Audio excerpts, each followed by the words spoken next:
السلام عليكم ورحمة الله وبركاته. إن الحمد لله نحمده ونستعينه ونستغفره ونعوذ بالله من شرور أنفسنا ومن سيئات أعمالنا. من يهده الله فلا مضل له ومن يضلل فلا هادي له. وأشهد أن لا إله إلا الله وحده لا شريك له وأشهد أن محمدا عبده ورسوله صلى الله تعالى عليه وعلى آله وصحبه وسلم تسليما كثيرا. أما بعد فأعوذ بالله من الشيطان الرجيم. والذين يمسكون بالكتاب وأقاموا الصلاة إنا لا نضيع أجر المصلحين. আল্লাহ রাব্বুল আলামিনের যাবতীয় প্রশংসা যে মহান আল্লাহ আমাদেরকে হিদায়াত করেছেন এবং আমাদেরকে এছাড়া দিন দুনিয়ার অসংখ্য নিয়ামত দান করেছেন। বলুন আলহামদুলিল্লাহ। তবে সবচেয়ে বড় নিয়ামত হচ্ছে হেদায়েতের নিয়ামত। ঈমান ইসলামের রাস্তা আল্লাহ দেখিয়েছেন। হিদায়াত মানে রাস্তা দেখানো। ইহদিনাস সিরাতাল মুস্তাকিম, আল্লাহ সরল পথ দেখিয়েছেন। সেটা জন্মসূত্রে হোক আর সেটাকে সাবালক হওয়ার সাথে সাথে হেফাজত করার চেষ্টা করেছেন, তাহলে ওটা ফায়দা আসবে যে হেফাজত করেছেন। অথবা কেউ পরে হেদায়েত হয়েছেন, অনেকে শিরক বিদাতে ছিলেন তারপরে হেদায়েত পেয়েছেন, অনেকে জন্মসূত্রেই কোরআন সুন্নাহর অনুসারী পরিবারে জন্ম নিয়েছেন, আবার তারপরে সেটাকে সুরক্ষিত রেখেছেন। এটা হচ্ছে সবচেয়ে বড় নিয়ামত। তাওহীদ সুন্নাতের নিয়ামত সবচেয়ে বড় নিয়ামত, আর শিরক বিদআত সবচেয়ে বড় আযাব। দুনিয়ার মেলা বালা মুসিবত আছে, জান মাল, ইজ্জত আবরু, পরিবার, নানা রকম বালা মুসিবত মানুষের আছে, শারীরিক মানসিক। কিন্তু সবচেয়ে বড় বালা মুসিবত হচ্ছে আযাব, হচ্ছে শিরকের আযাব। কারণ শিরকের অবস্থায়, কুফরের অবস্থায়, নেফাকের অবস্থায় যদি মারা যান, শেষ পরিণাম শুধু জাহান্নাম, চিরকাল জাহান্নাম। বিদাতের অবস্থায় যদি মারা যান, ইসলাম অনেক পালন করলো কিন্তু বিদাতি ইসলাম পালন করলো, হ্যাঁ, জাহান্নাম। এই ক্ষেত্রে চিরকাল বলবো না, কিছু কাল, দীর্ঘকাল আল্লাহ রহমতের আশা আছে, জি হ্যাঁ, কিন্তু জাহান্নামের রাস্তা বিদাত। পাপের অবস্থায় কেউ যদি মারা যায়, ফরজ অজিবের কোনো পরোয়া করে না, হারাম কাবিরা নাজায়েজ থেকে বাঁচে না, তাহলে দীর্ঘকাল, কিছু কাল জাহান্নাম। এই সমস্ত পথ থেকে যারা বেঁচে আছে তাদের অন্তর থেকে সবসময় আল্লাহ শুকরিয়া আদায় করা উচিত। হাজারে একটা লোক এরকম পাবেন না যারা শিরক থেকেও বেঁচে আছে, বেদাত থেকেও বেঁচে আছে, আর দুনিয়ার যেসব পাপ রয়েছে, ফরজ অজেব ত্যাগ করার বা হারাম নাজায়েজে লিপ্ত থাকার, এই সমস্ত থেকে বেঁচে আছে। এইরকম ব্যক্তি, পরিবার, সমাজ কয়টা পাবেন আপনি? তাদের একজন যদি আপনি হতে পারেন, বলে আলহামদুলিল্লাহ। আকীদায় শিরক নেই, আমলে বেদাত নেই, ফরজ অজেবে ত্রুটি নেই, আর হারাম নাজায়েজ কাবিরাতে লিপ্ত না। সাগীরা হয়তো জানতে অজান্তে হচ্ছে, কিন্তু তওবার নবায়ন বেশি বেশি হচ্ছে। ইন্নাল হাসানাতে ইউযহিবুনা সাইয়্যাত, মানুষের নেকি সমূহ গুনাহগুলিকে ধুয়ে মুছে সাফ করে দেয়। আল্লাহ যেন আমাদের নেক লোকদের মাঝে শামিল করেন, সালেহীন মুসলিমহীনদের অন্তর্ভুক্ত করেন। আমাদের শনিবার আলোচনা, গুরুত্বপূর্ণ আলোচনা, তা হচ্ছে মানহাজের আলোচনা। আকীদার একটা দিক হচ্ছে মানহাজ, আপনার পথ, আদর্শ যেন কোরআন সুন্নাহ ভিত্তিক হয়। এই মর্মে গত সপ্তাহে আলোচনা ছিল যে যারা মানহাজ গোপনকারী, অর্থাৎ তাদের আদর্শ, কোন আদর্শের উপর তারা ইসলাম প্রতিষ্ঠা করতে চায়, কোন আদর্শের উপর তারা ইসলামের দাওয়ার কাজ করতে চায়, প্রচার প্রসার করতে চায়, কোন তরিকার উপর তারা আমল করতে চায় এবং সেদিকে ডাকে। মানহাজ, নাহজুন মানে রাস্তা, আর মানহাজ মানে চলার রাস্তা, যেটার উপর চলে। মানহাজ ইসম জারফে সেবা, এটা আকীদারই একটা অংশ, মূলত ব্যাপক অর্থে। যারা মানহাজ গোপনকারী, মানে তাদের আদর্শ প্রকাশ করে না ক্লিয়ার, তাদের থেকে ইলম নেওয়া, জ্ঞান অর্জন করা, দ্বীন শিক্ষা নেওয়া যাবে কিনা, অথবা যাদের মানহাজ অজ্ঞাত, অপরিচিত মানহাজের লোক, জানার নেই, দেখলেন খুব ভালো ভালো কথা বলছে মনে হচ্ছে, আর চেনেনও না, তার আকীদা মানহাজ সম্পর্কে জানেনও না, তার কাছ থেকে নেওয়া শুরু করলেন কিছু ভালো কথা শুনে। হ্যাঁ, অনেক লেকচার তার আছে ইন্টারনেটে, নেওয়া শুরু করলেন। অনেক লিখনী আছে, পড়া শুরু করলেন। অথচ জানেন না যে এই রাইটারের অবস্থা কি, লেখকের অবস্থা কি, অথবা এই বক্তার অবস্থা কি আকীদা মানহাজের ক্ষেত্রে। এদের থেকে এলেম নেওয়ার হুকুম গত সপ্তাহের বিষয়বস্তু ছিল। এর আগে একটা আলোচনা অল্প হইলেও হয়েছিল যে বিদাতি মানহাজের আলেম ওলামাদের কাছ থেকে সহি কথা নেওয়া যাবে কিনা। বিদাতি মানহাজের লোক জানা আছে যে এরা বিদাতি, কিন্তু তাদের ভালো কথাগুলি নেওয়া যাবে কিনা, শোনা যাবে কিনা, বা এগুলোকে অন্যের পর্যন্ত পৌঁছানো যাবে কিনা ভালো বলে, এই সম্পর্কে একটা আলোচনা হয়েছে। এগুলি হচ্ছে মানহাজের মধ্যে গুরুত্বপূর্ণ আলোচনা। আজকের আলোচনা হচ্ছে এর কাছাকাছি আর একটি আলোচনা যেটা অত্যন্ত গুরুত্বপূর্ণ। সেটা হচ্ছে যে আম্মাই ইউখাযুল ইলম, ইলম কোন শ্রেণীর আলেমদের কাছ থেকে আপনি হাসিল করবেন, কার কাছ থেকে, কি ধরনের আলেমদের কাছ থেকে দ্বীনের জ্ঞান অর্জন করবেন। যাদের পরিচয় জানা নেই বা পরিচয় গোপন রাখে, নেবেন কিনা একটা হবে। আর যারা বিদাতি মানহাজে তাদের থেকে নেবেন কিনা ভালো কথা। আর এটা হচ্ছে কার কাছ থেকে নেবেন, কার কাছ থেকে এলেম শিখবেন আপনি। শুরু করি দু একটি আয়াত দিয়ে। সূরাতুল আরাফের আয়াত নম্বর 170 আল্লাহ রাব্বুল আলামিন ইরশাদ করেছেন, ওয়াল্লাযীনা ইউমাসসিকুনা বিল কিতাব, যারা আল কিতাবকে মজবুত করে ধারণ করে, শক্তভাবে আঁকড়ে ধরে। আল কিতাব, আল কিতাবের প্রথম হচ্ছে আল কোরআনুল কারীম। জি, এটা স্পষ্ট। আর আল কিতাবের অন্তর্ভুক্ত শুধু যখন কোরআনে কারীমের কোন আয়াতে আল কিতাব উল্লিখিত হবে, তখন তাতে সুন্নাহ বা হাদিসও শামিল। হুয়াল্লাযী আনজালা আলাইকাল কিতাব, এখানে আল কিতাব মানে আল কোরআন, কোরআনের ওহী, ওহী মতলু যার তেলাওয়াত হয়, আর গায়র মতলু যে হাদিসের ওহী। মিনহু আয়াতুম মুহকামাতুন হুন্না উম্মুল কিতাব, কিছু আছে স্পষ্ট, কিছু আছে অস্পষ্ট। অস্পষ্ট মুতাশাবিহাত আয়াতে যদি থাকে তো হাদিসেও আছে। আল কিতাব মানে বিধান, আসমানি বিধান। এক কথায় আসমানি বিধান কোরআন কারীমকেও শামিল, আর রাসূলুল্লাহ সাল্লাল্লাহু আলাইহি ওয়াসাল্লামের হাদিস বা সুন্নাহকেও শামিল। কিন্তু যেখানে আল কিতাবের সাথে আল হিকমা উল্লিখিত হয়েছে, হুয়াল্লাযী বা'আসা ফিল উম্মিয়িনা রাসূলাম মিনহুম ইয়াতলু আলাইহিম আয়াতিহি ওয়া ইউযাক্কিহিম ওয়া ইউআল্লিমুহুমুল কিতাবা ওয়াল হিকমা। এখানে আল কিতাব আর হিকমা যখন দুটো বলা হয়েছে, তো যারা গবেষক মুফাসসিরিন তারা বলেছেন আল কিতাব বলতে আল কোরআনুল কারীম, আল কিতাবুল আযীম, আর হিকমা বলতে আস-সুন্নাহ। হিকমা মানে হচ্ছে সুন্নাহ, যাতে রয়েছে রাসূলুল্লাহ সাল্লাল্লাহু আলাইহি ওয়াসাল্লামের কথা, কাজে, অনুমোদনে তিনি যা ছেড়ে গেছেন, রেখে গেছেন, তা হচ্ছে হিকমা, প্রজ্ঞাপূর্ণ, হিকমতপূর্ণ। তো যারা কোরআন এবং হাদিসকে এক কথায় আঁকড়ে ধরবে, আল কিতাব মানে এখানে যেহেতু শুধু আল কিতাবের কথা উল্লেখ হয়েছে, কোরআনও ধরতে হবে আর হাদিস আঁকড়ে ধরতে হবে। ওয়া আকামুস সালাতা, কোরআন এবং হাদিস আঁকড়ে ধরে আছে, সুতরাং দলিল ছাড়া আকীদার কথা বলে না, মানহাজের কথা বলে না, ইবাদতের কথা বলে না, হালাল হারামের কথা বলে না, ফতোয়া অমুক কিতাবে আছে বাস না, কোন আয়াতের ভিত্তিতে, কোন হাদিসের ভিত্তিতে। ইমাম আবু হানিফা রাহিমাহুল্লাহ এই মানহাজে শিখিয়ে গেছেন, লা ইয়াহিল্লু লিআহাদিন আন ইফতিয়া বিকালামিনা মা লাম ইয়ারিফ মিন আইনা কুলনা বা মিন আইনা আখাযনাহু।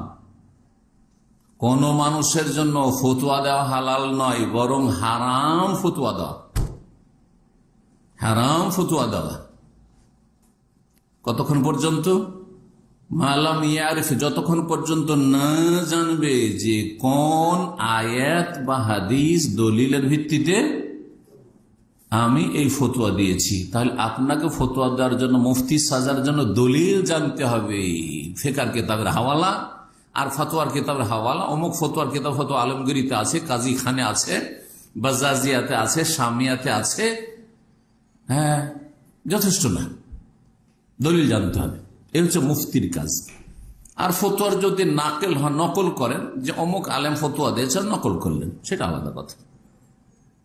এটা অনেকটা নিরাপদ। যার ফতোয়াদের যোগ্যতা নাই, বড় বড় আলেমদের ফতোয়া নকল, শেখ বিন বাজ রাহমাহুল্লাহ এই বলেছেন, শেখ ইবনে উসাইমিন রাহমাহুল্লাহ এই বলেছেন, শেখ আলবানী এই বলেছেন, শেখ ইবনে তাইমিয়া রাহমাহুল্লাহ এই বলেছেন, এই বলেছেন, আবু হানিফা এই বলেছেন। কিন্তু সেটা ঠিক হইতে পারে, আবার ভুলও হইতে পারে, কারণ মানুষের কথা সেটা, রাসূলুল্লাহ সাল্লাল্লাহু আলাইহি ওয়াসাল্লামের কথা নয়। যদিও আশা করছি রাসূলুল্লাহ সাল্লাল্লাহু আলাইহি ওয়াসাল্লামের কথার কাছাকাছি হবে হয়তো, কিন্তু নাও হইতে পারে। যদি সবগুলি কথা আলেম ওলামাদের রাসূলুল্লাহ কথা হইতো, তাহলে ইখতিলাফই হইতো না, তাহলে কিছু ভুল অবশ্যই আছে। দলিল কাঁকড়ে ধরার পরে তার জীবনে যেন সততাও থাকে। আর মানব জীবনে সততার সবচেয়ে বড় প্রমাণ হচ্ছে সালাতের হেফাজতকারী হওয়া, নামাজের পাবন্দ হওয়া। যার নামাজে গাফিলতি আছে, আজান হয়ে গেল, একামত হয়ে গেল, আর নিয়মিত তার অভ্যাস হচ্ছে মসবুক হয়ে পরে গিয়ে মসজিদে হাজির হওয়া, অথবা ফজরে ঘুমকে প্রাধান্য দেওয়া, এটা কোনো আলেমের দিনের পরিচয় নয়। এটা কোনো দিনের কথা যে বলবে আর যার কাছ থেকে দিন শিখবেন তার চরিত্র নয়। কারণ সে নিজের তাজকিয়া নফস করছে না, আত্মার পরিশুদ্ধি করছে না, নিজের জীবনটাকে কলুষিত করে রাখছে। এরকম চলবে না, আদর্শ মানুষ তাকে হইতে হবে। এই বিষয়টি থেকে ইঙ্গিত করতে গিয়ে অনেক আমলের দরকার। তার মধ্যে প্রথম হচ্ছে সালাত কায়েম করা। তাই ওয়াকামুস সালাহ বলে আল্লাহ যথেষ্ট করেছেন, কারণ কোরআনে সব কথা বলা সম্ভব নাই, সংক্ষেপ। তারপরে এই গুণ যদি থাকে, কোরআন সুন্নাহর দলিল ভিত্তিক কথা বলে, আর তার তাজকিয়ায়ে নফস আছে, নেক মানুষ, সলেহ, সে নিজে সলেহ, তাহলে যেই ব্যক্তির আকীদা ঠিক আর সুন্নাতের অনুসারী মানহাজ ঠিক, আর তারপরে সে বিনফসিহি নিজে হচ্ছে নেক, সৎ, সলেহ, এই ব্যক্তি মুসলিম হইতে পারবে, অন্যের সংস্কার করতে পারে, অন্যের সংশোধন করতে পারে। এর মধ্যে যোগ্যতা আছে যে নিজে যখন ভালো, অন্যকে ভালো করতে সক্ষম হতে পারে। কিন্তু নিজেই যদি ভালো না হয়, তাহলে অন্যকে কি ভালো করবে? আরবিতে একটি প্রবাদ আছে, ফাকিদুশ শাইই লা ইউতি, যার পকেট এমটি, খালি, সে আপনাকে দেবে কি? ফকির, মিসকিন, ভিক্ষুক এসে ভিক্ষা চাইছে এমন একটা লোকের কাছে, রূপ চেহারা দেখে মনে করছে যে অনেক টাকা পয়সা আছে, বেচারা পকেটেই কিছু নেই, তো দেবে কি? তো যে আলেমের আকীদার ঠিক নেই, মানহাজের ঠিক নেই, আল কিতাব ঠিক নেই, দলিলের ঠিক নেই, বা তার আত্মার পরিশুদ্ধি ঠিক নেই, সালাতের ঠিক নেই, সিয়ামের ঠিক নেই, সে নিজে দিনের জন্য একটা পয়সা খরচ করতে পারবে না, শুধু মানুষের কাছ থেকে টাকা লুট ধর্ম ব্যবসা করে। এত টাকা না হলে তার দাওয়াতি কাজ, বক্তব্য, ওয়াজ মাহফিল হয় না। সে আর কি দিবে অন্য লোকের? ইসলাম কি করবে? এই বৈশিষ্ট্যগুলি যদি থাকে তাহলে নিজে সলেহ, সুতরাং সে মুসলিহ হতে পারবে। ইন্না লা নুদিউ আজরাল মুসলিহিন, নিশ্চয় আমি বিনষ্ট করি না, আল্লাহ বলছেন, আজরাল মুসলিহিন, সংস্কারক যারা, যারা ইসলাহকারী, যারা সমাজের সংস্কারমূলক কাজ করে, সংশোধনমূলক কাজ করে, সমাজকে সৎ বানাবার কাজ করে, তাদের পরিশ্রমকে বা পরিশ্রমের প্রতিদানকে আমি বিনষ্ট করি না। যা মেহনত করবে তারা ফল পাবে নিজেরা, ইহকাল পরকালে। মুসলিহিনদের দ্বারাই যুগে যুগে কাজ হয়েছে, যুগে যুগে কাজ হয়েছে। আইম্মা আরিবা রাহমাহুল্লাহ তাআলা, ইমাম আবু হানিফা, শাফি, মালিক, আহমদ, তারা মুসলিহিন ছিলেন, সালেহিনের সাথে। শুধু নিজে নেক ছিলেন না, তার অন্যদেরকে নেক বানাবার জন্য যথাসাধ্য চেষ্টা করেছেন। মুহাদ্দিসিনে কেরাম, ইমাম বুখারী, ইমাম মুসলিম থেকে শুরু করে তারা সালেহিনের সাথে মুসলিহিন ছিলেন। যুগে যুগে যেসব মুজাদ্দিদিন এসছেন, শাইখুল ইবনে তাইমিয়া রাহিমাহুল্লাহ, শিরক বিদআতকে এক একটি করে শনাক্ত করে দিয়েছেন, চিহ্নিত করে দিয়েছেন, যাতে করে জাতি অজ্ঞতায় না থাকে। এরা সলেহের সাথে সাথে মুসলিহও ছিলেন। ইমাম ইবনে কাইয়িম রাহিমাহুল্লাহ, ইমাম ইবনে কাসির, এইভাবে এক এক করে নাম সবার নেওয়া সম্ভব নয়। আইম্মা কেরাম, আর এই 200 বছরের মধ্যে আরব জগতে শেখুল ইসলাম মোহাম্মদ আব্দুল ওয়াহাব রহমতুল্লাহ আলাইহ আরব দেশের এমন এক মুজাদ্দিদ, এমন এক সংস্কারক যার তাজদীদ এবং সংস্কারের বরকতে আজকে সারা বিশ্বে ওলামারা উপকৃত হয়েছে। যাদেরকে দেখছেন যে আজকাল দলিল তলাশ করছে, এইটা এই যে ইসলাহি দাওয়াত যেটাকে বলা হয় আর দাওয়াল ইসলাহিয়া, আরব দেশে যেটি শুরু হয়েছিল তার বরকত হিসাবে মদিনা ইউনিভার্সিটি খুলেছে। জামিয়াতুল ইমাম মোহাম্মদ সৌদ আল ইসলামিয়া, রিয়াজ ইসলামিক ইউনিভার্সিটি, দুটো ইসলামিক ইউনিভার্সিটির মাধ্যমে সারা পৃথিবীতে বড় বড় অনেক আলেম ওলামা দায়ী পয়দা হয়েছে, আলেমদের সংশোধন হয়েছে। এই দাওয়াতের বরকতে দুটো ইউনিভার্সিটি থেকে অধিকাংশ দেখবেন যারা দাওয়াতি ময়দানে কাজ করেছে আর করছে, তারা কিন্তু এই দুটো ইসলামিক ইউনিভার্সিটির প্রোডাকশন। আর আম জনগণ যে লাখে লাখে হেদায়েত হয়েছে, এটা সৌদি আরবের প্রতিটি শহরে একাধিক যে ইসলামিক সেন্টারের জাল বিছানো আছে, গোটা সৌদি আরবে 300-র কাছাকাছি ইসলামিক সেন্টার রয়েছে। এগুলি থেকে সাধারণ জনগণ যারা রুজির তলাশে এসেছিল এখানে, তারা সহি দ্বীন শিখে যাচ্ছে। তাদের অনেকের দ্বারা বহু দাওয়াতের কাজ হচ্ছে, শুধু বাংলাদেশে নয়, সারা বিশ্বে যেখানকার ভাষাভাষী এখানে আছে। এই দুটো দিক কখনো ভুলবেন না। আলেমদের ইসলাহ হয়েছে মদিনা ইউনিভার্সিটি জামিয়া ইসলামিয়া দিয়ে আর জামিয়াতুল ইমাম দিয়ে, জি হ্যাঁ, আকিদা আমল মানহাজের। আর আম জনগণের ইসলাহ হচ্ছে ইসলামিক সেন্টারগুলি দিয়ে, ওয়ালিল্লাহিল হামদ। আপনারা কিছু শিখে থাকলেও সেটা মদিনার আলেমদের কাছ থেকে শিখছেন, যে কোনো সেন্টারে শিখেন, তারা মদিনা থেকে সহিটা পড়ে এসে আপনাদেরকে শিখাচ্ছে। ওরাই যদি ভুলটাই থাকতো তা আপনাকে কি শিখাই? আর যদি এই ইসলামিক সেন্টারগুলি না খোলা হইতো তাহলে আপনি বা কি শিখতে পেতেন? জি হ্যাঁ। তো মুসলিহীন যুগে যুগে থাকবে, আর মুসলিহীনদের বৈশিষ্ট্য, মুসলিহীনদের কাছ থেকে ইলম হাসিল করতে হবে। এই আয়াত থেকে যেটা আমি বলতে চাইছি আপনাদেরকে, যাদের মধ্যে সংস্কার, ইসলাহ, সংশোধনের যোগ্যতা আছে, আকীদা মানহাজ ঠিক আর ইবাদত আখলাক ঠিক, তাদের দ্বারা মানুষ ত্রুটির ঊর্ধ্বে নাই, কিন্তু ছোটখাটো ত্রুটি থাকতে পারে, বড় ধরনের ত্রুটি থাকতে পারে না, অহরহ ত্রুটি হইতে পারেন না, একবার দুইবার হয়ে যেতে পারে। জি, ভালো মানুষ থেকেও মাঝে মধ্যে একটা দুটো ত্রুটি হইতে পারে, কিন্তু যখন তখন ত্রুটি হবে না, না, এটা ভালো মানুষের পরিচয়। সূরা নিসার আয়াত নম্বর 115-তে আল্লাহ ইরশাদ করছেন, এখন সুন্নতের অনুসারী হইতে হবে, বিদআত মুক্ত হইতে হবে। এই মর্মে আয়াতটি বলছি, ওমান ইউশাকিকির রাসূল মিন বাদি মা তাবায়্যানা লাহুল হুদা, যে রাসূলুল্লাহ সাল্লাল্লাহু আলাইহি ওয়াসাল্লামের বিরোধিতা করবে, তার জন্য হেদায়েত স্পষ্ট হওয়ার পরে। কোরআন এবং হাদিসের দলিল জানার সুযোগ সুবিধা আছে আপনাদের জন্য, আলেম ওলামাদের জন্য জানার সুযোগ আছে। আলহামদুলিল্লাহ, আজকাল ইন্টারনেটের জগতে সহি দাওয়াত সম্পর্কে জ্ঞান অর্জন করা আলেমদের জন্য সহজ, আম জনগণের জন্য যে কোনো ভাষাই সহজ। তাহলে তাবায়্যানা লাহুল হুদা হয়ে গেছে, হেদায়েতের পথ কিন্তু স্পষ্ট হয়ে গেছে। এমন নয় যে অস্পষ্ট। এমন পল্লীগ্রামে বাস করেন যেখানে নেট নেই, আর যেখানে কোনো সহি আলেম, সহি আকীদার আলেমের দাওয়াতই পৌঁছে না, পৌঁছেছে, আপনি অবজ্ঞা করছেন, অহংকার প্রদর্শন করছেন, আপনি উপেক্ষা করছেন, আপনি অহংকার প্রদর্শন করছেন, আপনি রোগ এখানে লুকায়িত আছে, সত্য গ্রহণে বাধা। হেদায়েত স্পষ্ট হওয়ার পরে যদি বিরোধিতা করে রাসূলুল্লাহ সাল্লাল্লাহু আলাইহি ওয়াসাল্লামের, অথচ একদিকে দলিল আছে শক্তিশালী, আরেকদিকে দলিল নেই অথবা দুর্বল জাল, ওয়ায়াত্তাবি গায়রা সাবিলিল মুমিনিন, এবং অনুসরণ করে মুমিনদের রাস্তা ভিন্ন অন্য কোন রাস্তার, মুমিনদের রাস্তা ছাড়া অন্য কোন রাস্তার অনুসরণ করে। এই মুমিনিন কাদেরকে বলা হয়েছে?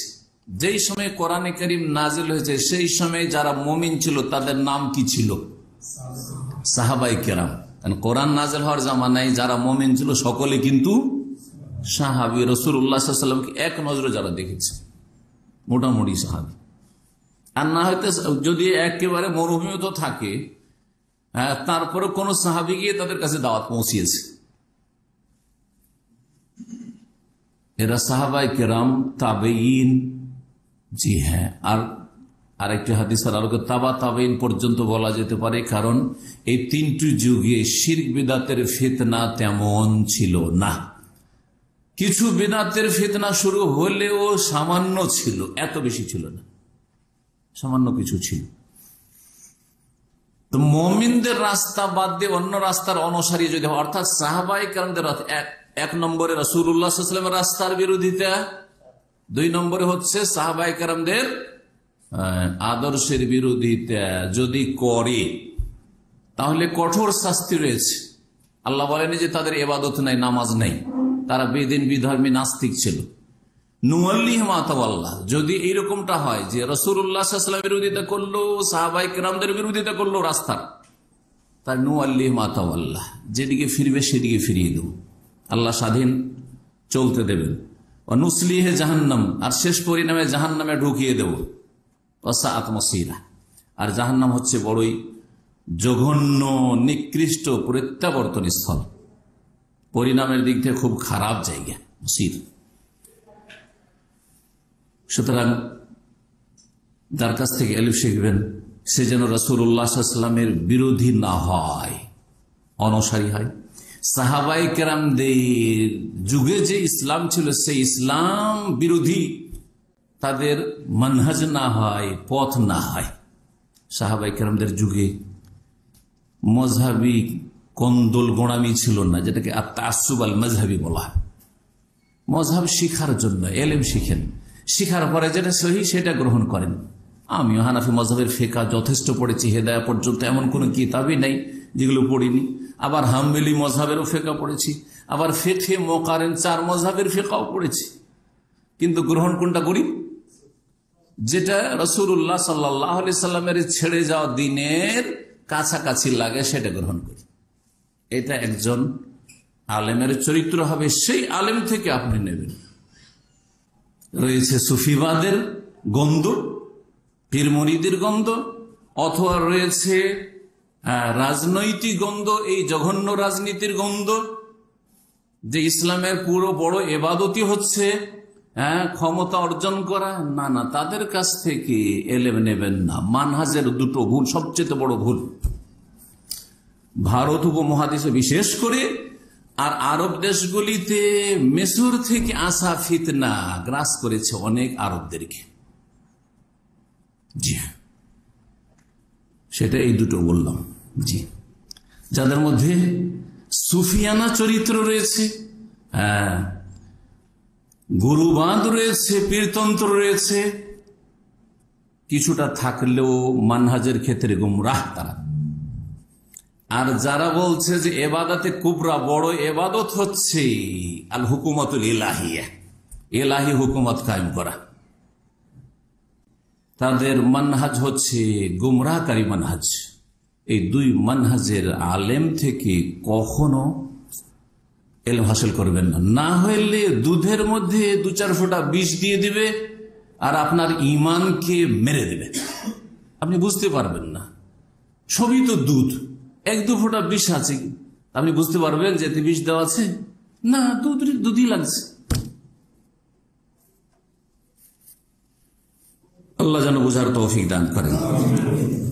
সূরা বাকারা আয়াত 137, সেটাও বলে দিই, মানহাজের ক্ষেত্রে অত্যন্ত জরুরি বিষয়। আল্লাহ বলছেন, ফাইন আমানু বিমিসলি মা আমানতুম বিহি, তারা যদি ঈমান নিয়ে আসে সেই রকমই যেরকম তোমরা ঈমান নিয়ে এসছো। যখন কোরআন নাযিল হচ্ছে তোমরা ঈমান নিয়ে এসছো, কারাকে সম্বোধন করা হচ্ছে? সাহাবীদেরকে। কারণ সাহাবীরাই তখন ঈমান নিয়ে এসেছেন, আমরা ছিলাম না, তাবেঈনরাও ছিলেন না, তাবা তাবেঈন ছিলেন, আবু হানিফা, শাফি, মালিক, আহমদও ছিলেন না। তোমরা যেমন ঈমান নিয়ে এসছো সেই রকম যদি তারা ঈমান নিয়ে আসে, মানে পরের লোকেরা ঈমান নিয়ে আসে, অন্যরা ঈমান নিয়ে আসে, এ সাহাবায়ে কেরামরা শোনো, ফাকাদ ইহতাদাউ, তাহলে হেদায়েত প্রাপ্ত হবে, তাহলে হেদায়েত প্রাপ্ত হবে। দেখেন কত স্পষ্ট করা হয়েছে। তাহলে আপনার আকীদা যদি সাহাবায়ে কেরামদের আকীদার সাথে মিলে, আল্লাহ কোথায়? সর্বত্র বিরাজমান, মুমিনের কলবে কলবে, 7 আসমানের উপর সমস্ত সৃষ্টির ঊর্ধ্বে আরশে আজিমে। এটা হচ্ছে সাহাবায়ে কেরামদের আকীদা। আপনার মুরব্বীদের আকীদা, আপনার আকীদা যদি থাকে যে যত কল্লা তত আল্লাহ, মানে কল্লাতে কল্লাতে আল্লাহ আছে, কলুবুল মোমেন আরশুর রহমান, তোমরা অথবা এগুলো নিয়ে বাড়াবাড়ি করতে নাই। আরে আকীদার বিষয় নাকি বাড়াবাড়ি হয়ে যায়। এরাও কিন্তু গুমরা মানহাজের লোক, এরা মাঝামাঝি পথ নিতে চায়। জি, এইরকম এক শ্রেণীর লোকেরা নিজেদেরকে সহিহ আকীদা বলে চালিয়ে দিচ্ছে, তাদের থেকে বেশি সতর্ক সাবধান হইতে হবে। আরে আল্লাহ কোথায়, এগুলো নিয়ে দরকারটা নেই। দেশে পাপে ভরে গেল, এই হয়ে গেল, সে হয়ে গেল। হ্যাঁ, মদ আর জুয়া নজরে আসছে, কিন্তু কবর মাজার পূজা নজরে আসে না, পীর পূজা নজরে আসে না, শিরক বিদআত নজরে আসে না। সেগুলি অপরাধ নয়, যেগুলি সবচেয়ে বড় অপরাধ সেগুলি তাদের কাছে অপরাধী না। এদের কাছ থেকে ইলম নেওয়া যাবে না। হেদায়েত পেতে হলে সাহাবায়ে কেরামদের মতো ঈমান হইতে হবে। কোয়ালিটির ক্ষেত্রে, স্ট্যান্ডার্ড ক্ষেত্রে হবে না, কিন্তু সেই তরিকার ঈমান হইতে হবে, সেই পথের আপনাকে মুমিন হইতে হবে। ওয়াইন তাওয়াল্লাও, আর তারা যদি ফিরে যায়, অন্য কোন রাস্তা দিয়ে যদি ইসলাম প্রতিষ্ঠা করতে চায়, ফাইন্নামাহুম ফি শিকাক, তাহলে তারা শিকাক, ফাটলের মধ্যে রয়েছে, ভাঙনে নিমজ্জিত রয়েছে। ভাঙন ছাড়া কিছুই পাবেন না, ভাঙনের ভাঙন, মায়ের উপরে মায়ের, ভাঙনের ভাঙন চলতেই থাকবে।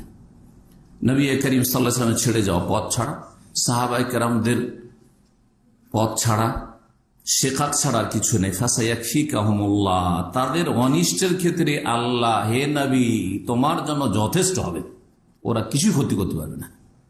সে আকীদার দাওয়াতের কাজ সারা বিশ্বে চলতে থাকবে, সংখ্যায় কম থাকবে, এটাও বলে দিয়েছেন রাসূলুল্লাহ সাল্লাল্লাহু আলাইহি ওয়াসাল্লাম। তায়েফা থাকবে, আর জান্নাতের সংখ্যা জাহান্নামীদের চাইতে কম হবে, জান্নাতের সংখ্যা জাহান্নামীদের চাইতে অনেক কম হবে, তাও হাদিস দ্বারা আপনাদের জানা রয়েছে। তো এই আয়াতগুলির পরে একটি হাদিস পেশ করি, সহিহ মুসলিমের হাদিস, হাদিস নম্বর 208, আবু হুরায়রা রাদিয়াল্লাহু তাআলা আনহু থেকে বর্ণিত। কালা রাসূলুল্লাহ সাল্লাল্লাহু আলাইহি ওয়াসাল্লাম বলেছেন, বাদাল ইসলাম গরিবান, ইসলাম শুরু হয়েছে আগন্তুক হয়ে, অচেনা, অপরিচিত হয়ে। গরিব, আরবির গরিব মানে বাংলার গরিব নয়, আরবির গরিব হচ্ছে আগন্তুক, যাকে চেনে না। নতুন একটা লোক এসছে, জীবনে দেখেনি, বাংলাদেশ থেকে তো আজকে বা গতকালকে নেমে এসছে, কেউ তাকে চেনে না, দামামে সেও কাউকে চেনে না, ও হচ্ছে গরিব। বুঝা গেছে না? আপনার কোন মুখ চেনা লোক এখানে দামামে নেই, আপনি হচ্ছেন গরিব মানুষ, আগন্তুক, অপরিচিত মানুষ। ইসলাম শুরু হয় তখন একেবারে অপরিচিত।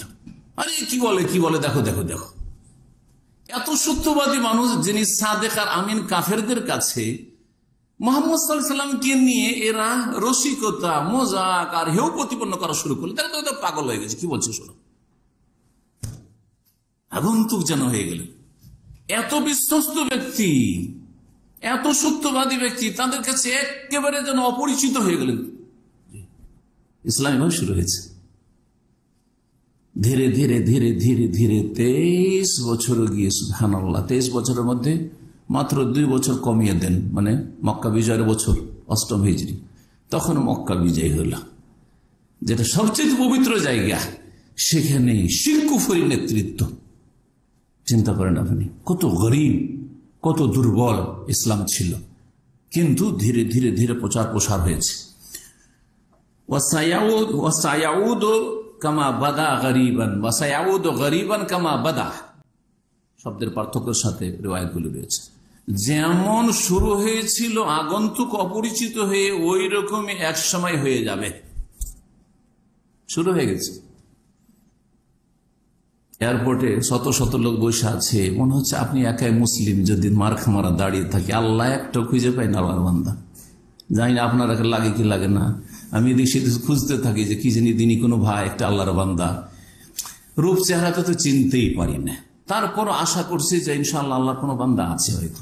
তার মধ্যে একটা সালাম হয়তো শুনতে পেলাম, আমাকে দিল না, আমার সাথে অপরিচিত হইল, টেলিফোনে সালাম আলাইকুম, আলহামদুলিল্লাহ। ও আমার সাথে কথা না বললো, আলহামদুলিল্লাহ একটা মুসলিম আছে, সালাম বলছে। সুবহানাল্লাহ, আগন্তুক যেন। হ্যাঁ, জি হ্যাঁ। আজকাল আপনি কোন একটা বিল্ডিং এ বাসা নিতে যান, সবগুলি বেনামাজি ফজরে ঘুমাচ্ছে, আপনি একাই নামাজ পড়ছেন, মনে হচ্ছে আপনি মুসলিম, আপনি তাদের কাছে আগন্তুক। আরে কে রে, নামাজ পড়তে উঠে আর আমাদের ডিস্টার্ব করে, আপনি গরিব। জি হ্যাঁ, সুবহানাল্লাহ। এই অবস্থা হয়ে যাবে আর হয়ে গিয়েছিল। দাড়ি রাখলে কত রকমের কথা শুনতে হয়, টাকনার উপর কাপড় পরলে কত রকম কথা শুনতে হয়, আকীদা সুন্নতের কথা বললে তো ওয়াহাবি আর লাহাবি আর লামাযহাবি কত রকমের উপাধি পেতে হয় বিদাতীদের কাছে। গরীব, হক কথা বললে আর তাদের সাথে তাল মিলিয়ে চলেন, অসুবিধা নেই। ফাতুবা লিল গরাবা, কিন্তু সুসংবাদ রয়েছে, সৌভাগ্য, তুবা সৌভাগ্য কার জন্য? গোরাবা, আগন্তুক অপরিচিতদের জন্য, তাদের জন্য সৌভাগ্য রয়েছে জান্নাতের, তাদের জন্য রাসূলুল্লাহ সাল্লাল্লাহু আলাইহি ওয়াসাল্লামের শাফাআত রয়েছে, তাদের জন্য হাউজে কাউসারের পানি রয়েছে, তাদের জন্য লাহুমুল বুশরা ফিল হায়াতিদ দুনিয়া ফিল আখিরাহ, ইহকাল পরকালে সুসংবাদ রয়েছে। আল্লাহ কোরআনে বলেছেন, এর হচ্ছে আউলিয়াউল্লাহ। তো বলছিলাম যে যারা সত্যিকার আকীদাই, মানহাজে, ইবাদতে, আখলাকে সত্যিকার মুসলিম হবে, তাদের একটি বৈশিষ্ট্য হচ্ছে গরীব, যেন আগন্তুক, অপরিচিত। হ্যাঁ, অপরিচিত কে? যে একা, একজন দুজন শুধু, আর বাকি সব ওরা একে অপরকে সবাই চিনছে, একে অপরকে সবাই চিনছে। জি হ্যাঁ, এইরকম হবে। আজকে বা সেই যে কোনো যুগে দেখবেন সহি আকীদার দাওয়াতটি, আর বিশেষ করে বিদাতের দেশ ভারত বাংলাদেশে গেলে তো বুঝতেই পারেন, আপনাকে গরিব মনে হবে। আপনি মনে করেন আলহামদুলিল্লাহ, আমাকে নবী সাল্লাল্লাহু আলাইহি ওয়াসাল্লাম বলেছেন 1400 বছর আগে, তুবা লিল গোরাবা, তোমার মতো গোরাবাদের জন্য সৌভাগ্য রয়েছে, সুসংবাদ রয়েছে, কল্যাণ রয়েছে। এই গোরাবা কারা? সহিহ মুসলিমের হাদিস, এটি হচ্ছে সহিহ। তিরমিজিতে একটি হাদিস রয়েছে, অন্যান্য হাদিসের কিতাবে রয়েছে, হাদিসটি যায়ীফ, কিন্তু গোরাবার এই বৈশিষ্ট্যগুলি ঠিক আছে। হাদিস সনদের দিক থেকে যায়ীফ, দুর্বল, কিন্তু বৈশিষ্ট্যগুলো আপন জায়গায় ঠিক আছে। কারণ গোরাবা, আপনি আগন্তুক, আপনাকে মানুষ আর নিজের মনে করছে না, কারণ আপনার আকীদা মানহাজ ভিন্ন তাদের থেকে। হ্যাঁ, আপনার চলাফেরা ভিন্ন, আপনি এমন ইসলামের কথা বলছেন যে ইসলাম সম্পর্কে তাদের ধারণা কায়েম হয়েছে ভ্রান্ত, যে ইসলাম মেনে চললে এক পা বাড়ানো যাবে না। বলছে না বাংলাদেশের হাজার হাজার মানুষ, আরে ইসলাম এত মেনে চললে এক পা বাড়ানো যাবে না, বলছে কি না? কারণ ওদের সংখ্যা বেশি, হ্যাঁ, গুমরাহদের। আর আপনি যে কোরআন সুন্নাহর পাবন, আপনি জীবনের প্রতিটি ক্ষেত্রে হওয়ার চেষ্টা করছেন, এইরকম ইসলাম চলবে না আপনার এখানে। এরা কারা? আল্লাযীনা ইউসলিহুনা মা আফসাদান নাস, মানুষরা যে আমার উম্মতের আকীদা, মানহাজ, আমল বিগড়ে দিয়েছে, তৌহিদের জায়গায় শিরিক করা শুরু করেছে, সুন্নতের জায়গায় বিদআত করা শুরু করেছে, ভুল ইসলাম পালন করছে, ভুল ইসলামের অপব্যাখ্যা করে ভুল ইসলাম মানুষকে বোঝাচ্ছে, সহি ইসলাম থেকে অন্যদিকে ফিরিয়ে দিচ্ছে, মানুষের মগজে বিভ্রান্তি, গুমরাহি ঢুকিয়ে দিচ্ছে ইসলামের নামে। এগুলি হচ্ছে ফাসাদা, ফাসেদ জিনিস, বিগাড় পয়দা হয়ে গেছে।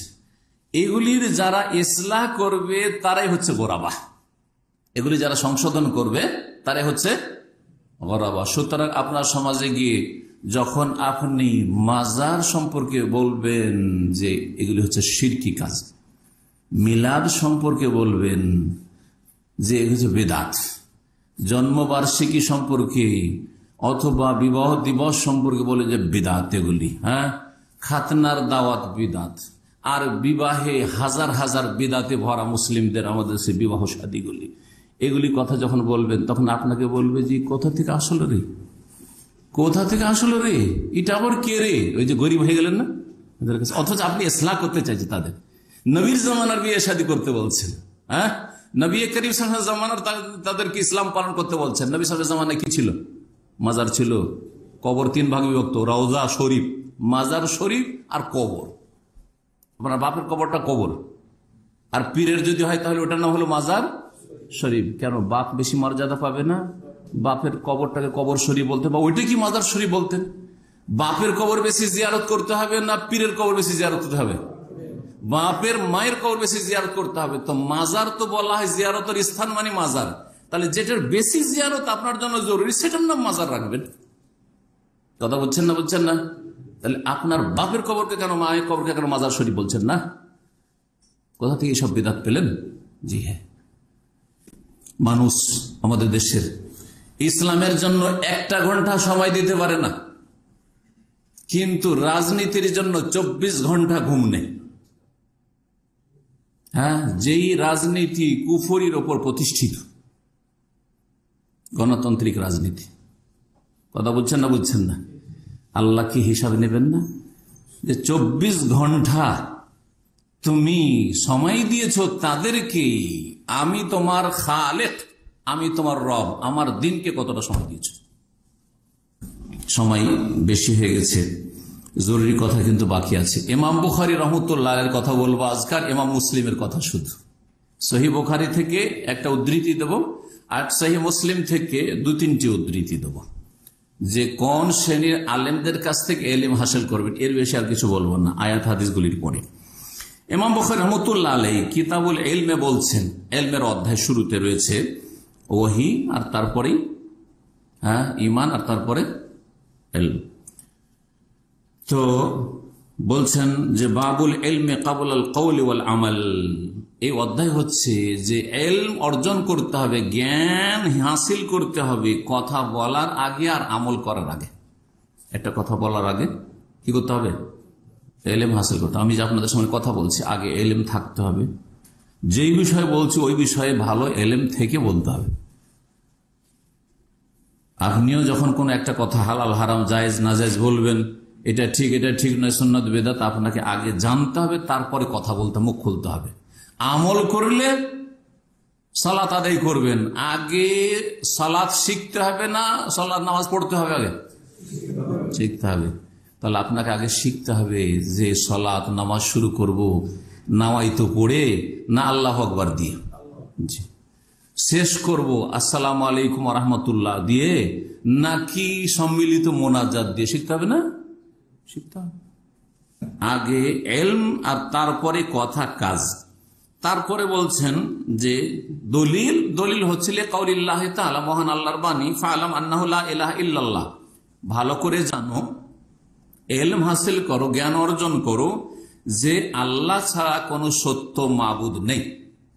লা ইলাহা হাক্কুন ইল্লাল্লাহ, লা ইলাহা বিহাক্কিন ইল্লাল্লাহ।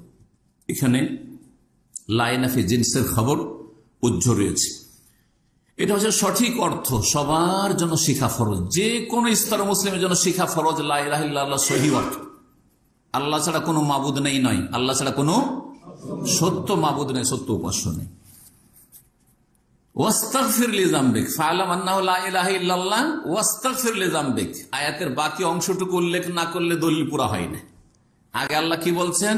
ইলম হাসিল করো, ঠিক আছে? ইলম দিয়ে আল্লাহ শুরু করেছেন, প্রথম ইলম শব্দ এসছে, তারপর ইলম হাসিল করতে হবে কি সম্পর্কে? লা ইলাহা ইল্লাল্লাহ সম্পর্কে, তাওহীদ সম্পর্কে। তাহলে আকীদার জ্ঞান আগে হাসিল করতে হবে। যখন আপনার ইলম হয়েছে আকীদা মানহাজ সম্পর্কে, তখন ওয়াস্তাগফির লিযামবিক, ইস্তেগফার করা, আকীদা না আমল? আস্তাগফিরুল্লাহ আস্তাগফিরুল্লাহ আস্তাগফিরুল্লাহ, আল্লাহ তুমি মাফ করে দাও, এটা আকীদা না আমল? আমল। তো আমল পরে, আগে আস্তাগফিরুল্লাহ আল্লাহ উল্লেখ করেননি, পরে। দলিলটা ভালো করে বুঝে নেন কিন্তু। আগে তাওহীদের জ্ঞান, ফাআলাম আন্নাহু লা ইলাহা ইল্লাল্লাহ, ইলম হাসিল করো, আর তারপরে আমল করো, ওয়াস্তাগফির লিযামবিক। আর গুনার ইস্তিগফার, ক্ষমা পাওয়ার জন্যই সালাত আদায় করা, নামাজ পড়া। গুনাহ থেকে অব্যাহতির জন্যই সিয়াম পালন করা, যাকাত দেওয়া, হজ করা, উমরা করা, নেক আমল করা, যতগুলি ফরজ নফল আমরা আমল করছি, কিসের জন্য? যাতে আল্লাহর কাছে নাপাক অবস্থায় না যেতে হয়, গুনাহ থেকে মুক্ত হয়ে যেতে পারি। ইমাম বুখারী বলছেন ফাবাদা বিল ইলমি, আল্লাহ ইলম দিয়ে শুরু করেছেন, তারপরে আমল। তারপরে বলছেন ওয়ান্নাল ওলামা হুম ওয়ারাসাতুল আম্বিয়া, ওলামারাই হচ্ছেন নবীদের উত্তরাধিকারী। কিন্তু ওলামা কোরআন সুন্নাহর হইতে হবে, তাহলে নবীর উত্তরাধিকারী। নবী করিম সাল্লাল্লাহু আলাইহি ওয়াসাল্লাম পীর মুরিদি ছেড়ে গেলেন, আর আপনি পীর মুরিদির শিক্ষা দিচ্ছেন। নবী করিম সাল্লাল্লাহু আলাইহি ওয়াসাল্লাম যে ইসলামটার উপর সাহাবায়ে কেরামদেরকে ছেড়ে গেছেন, সেই ইসলাম ছাড়া অন্য ইসলামের কথা বলবেন, তাহলে আপনি ওয়ারিস কি করে হলেন? আলেম মানে শুধু আমাদের সমাজে যাদেরকে আলেম বলা হয় সেই আম্বিয়ার ওয়ারিস না, না না। নবী সাল্লাল্লাহু আলাইহি ওয়াসাল্লামের ছেড়ে যাওয়া এলেমের প্রচার প্রসার যদি করে, তাহলে ওয়ারাসাতুল আম্বিয়া। তারপরে ওই হাদিসটি লম্বা বর্ণনা করেছেন, সময়ের স্বল্পতার জন্য হাদিস আর বলছি না। তারপরে বলেছেন যে এলেমের এত গুরুত্ব, আমলের চেয়ে বেশি গুরুত্ব এলেমের। আমল করলে আমলকারীর ফায়দা, আমি আমল করলাম, কার ফায়দা? আমার। কিন্তু এলেম শিখলে আমারও লাভ হইল আর আপনাদেরও লাভ হচ্ছে। আমার কাছে এলেম না থাকলে আমি আপনাদের এখানে এসে বসতেই পারতাম না। কথা ঠিক কিনা? এলেম দিয়ে ডবল লাভ, নিজের লাভ, অপরের লাভ। লাজেম মোতাদ্দি, জি হ্যাঁ, লাজেম আমার ফায়দা হইল, মোতাদ্দি মানে আপনাদের কাছে ফায়দা পৌঁছিল। আর বিগ্রামার দিয়ে বুঝাইলাম আপনাদেরকে, ফিল লাজেম আর ফিল মোতাদ্দির। জি, এই জন্য সত্যিকার অর্থে আল্লাহকে ভয় করি। ইন্নামা ইয়াখশাল্লাহ মিন ইবাদিহিল উলামা, এই আয়াত উল্লেখ করেছেন বুখারী। সত্যিকার অর্থে যে ভয় করে আল্লাহর বান্দাদের মধ্য থেকে কারা? জ্ঞানীরা, ওলামারা, যার যত বেশি জ্ঞান আছে। কি সম্পর্কে জ্ঞান আছে? তিনটি মূলনীতি মনে রাখবেন এই ক্ষেত্রে। ইসলামের নামে মান্তিক পড়েছে, ফালসাফা পড়েছে, হিকমত পড়েছে, আর কত কি পড়েছে, আমরাও পড়েছি, কোনো ফায়দা নেই। আরবি ভাষা পড়লে শুধু ফায়দা নেই। কি পড়তে হবে? আল্লাহ সম্পর্কে জ্ঞান, মারিফাতুল্লাহ, আল্লাহ সম্পর্কে জ্ঞান যার আছে সে হচ্ছে আলেম। তারপরে 2 নম্বরে আল্লাহ রসুল সাল্লাল্লাহু আলাইহি ওয়াসাল্লাম সম্পর্কে সঠিক জ্ঞান আছে, মারিফাতুর রসুল সাল্লাল্লাহু আলাইহি ওয়াসাল্লাম। তারপরে মারিফাতুদ দ্বীন, আল্লাহ নাযিলকৃত দ্বীন সম্পর্কে জ্ঞান অর্জন করা। যেই 3টি বিষয়ের ওপর একটি কিতাব শাইখুল ইসলাম মুহাম্মদ আব্দুল্লাহ রাহমাতুল্লাহি আলাইহি রয়েছে, উসুলুস সালাসা। কি রয়েছে নাম? আল উসুলুস সালাসা ওয়া আদিল্লাতুহা। এই কিতাবের আমি ধারাবাহিক শারহা বা ব্যাখ্যা করেছি রাকা ইসলামিক সেন্টারে। কতটি পর্ব রয়েছে জানেন কেউ? 30টি পর্ব আছে। এই 3টি মূলনীতির উপর 30 ঘন্টার আলোচনা কমপক্ষে আছে, মানে 1 ঘন্টার বেশি আলোচনাগুলি রয়েছে, 1 থেকে 1.5 ঘন্টা করব। এই কিতাবে এই 3টি কথা বলা হয়েছে। আজকে 3 কথাতে বলে দিলাম। আল্লাহ সম্পর্কে যার জ্ঞান আছে, আল্লাহ রাসূল সম্পর্কে জ্ঞান আছে, আল্লাহর দ্বীন সম্পর্কে জ্ঞান আছে, সে হচ্ছে আলেম। আর যার যত বেশি জ্ঞান আছে 3টি বিষয় সম্পর্কে, সে তত বড় আলেম। তারপরে বেশ কিছু আয়াত পেশ করেছেন। ওমা ইয়াকিলুহা ইল্লাল আলিমুন, জ্ঞানীরাই নিজের জ্ঞান দিয়ে কাজ নেই। যারা ইলমওয়ালা মানুষ তারাই বিবেককে কাজে লাগাইতে পারে, সুস্থভাবে আর বা সুষ্ঠুভাবে। আর তারপরে জাহান্নামীরা জাহান্নামে যখন চলে যাবে তখন আক্ষেপ করবে, লাউ কুন্না নাসমাউ আও নাকিলু মা কুন্না ফি আসহাবিস সাইর, যদি আমরা শুনতাম ভালো কথাগুলি, ইলমের কথাগুলি, বা নাকিলু আর নিজের আকল দিয়ে, বিবেক বুদ্ধি দিয়ে কাজ নিতাম, তাহলে জাহান্নামী হইতাম না। তারপরে আয়াত উল্লেখ করেছেন হাল ইয়াস্তাউইল্লাযিনা ইয়ালামুন ওয়াল্লাযিনা লা ইয়ালামুন, যারা জানে, জ্ঞানী আলেম, আর যারা জানেন না, দুটো কি সমান হইতে পারে? সমান হইতে পারে না। 10 জন আলেম আর 1000 জন জাহেল, তারপরে 10 জন আলেমের মূল্য ইলমের ক্ষেত্রে বেশি, আমলের ক্ষেত্রে বেশি, খাশিয়াতুর আল্লাহর ভয় ভীতির ক্ষেত্রে বেশি, তারপরে তাদের মতামতের ক্ষেত্রেও বেশি। এরা শাসক নিয়োগ করবে, মজলিসে শুরাতে আসবে আলেমগণ, জ্ঞানীরা, জি হ্যাঁ, তারা সিলেকশন করবে। আর যেমনটা বললাম একটু আগে আলোচনার পূর্বে, যে 999 জন আল্লামা সব, আর সলেহীন মুসলেহীন, আর 1000 জন কুফার মুশরিকিন কবুরিন, আর বিদাতি, আর বেদিন, বেনামাজি, 1 জন বেশি হয়ে গেল। সেই জন্যই তারাই নেতা নির্বাচন করলো, আমরা 999 জন ফেল হয়ে গেলাম। কথা বুঝতে পেরেছে? এরই নামে হচ্ছে ডেমোক্রেসি, গণতন্ত্র। আল্লাহ যেন বুঝার তৌফিক দান করেন। কাফেররা মুসলিমদের কল্যাণের জন্য গণতন্ত্র তৈরি করেনি, ভালো করে শুনে রাখেন। এতে কোনোদিন শান্তি আসবে না, কোনোদিন ভালো মানুষ আসবে না। তারপরে নবী করিম সাল্লাল্লাহু আলাইহি ওয়াসাল্লামের হাদিস পেশ করেছেন, মান ইউরিদুল্লাহু বিহি খায়রান ইউফাক্কিহু ফিদ্দীন, যার সাথে আল্লাহ কল্যাণের ইচ্ছা করেন, আল্লাহ আপনার সাথে ভালো চেয়েছেন, তাহলে কি করবেন? আল্লাহ আপনাকে দিনের ফিকহ জ্ঞান দান করবেন। দিন সম্পর্কে যত বেশি আপনি পড়তে পারছেন আর যত বেশি ইলম অর্জন করতে পারছেন, তার মানে আল্লাহ আপনার ভালাই চেয়েছে, কল্যাণ চেয়েছে। সৌভাগ্যবান, আলহামদুলিল্লাহ।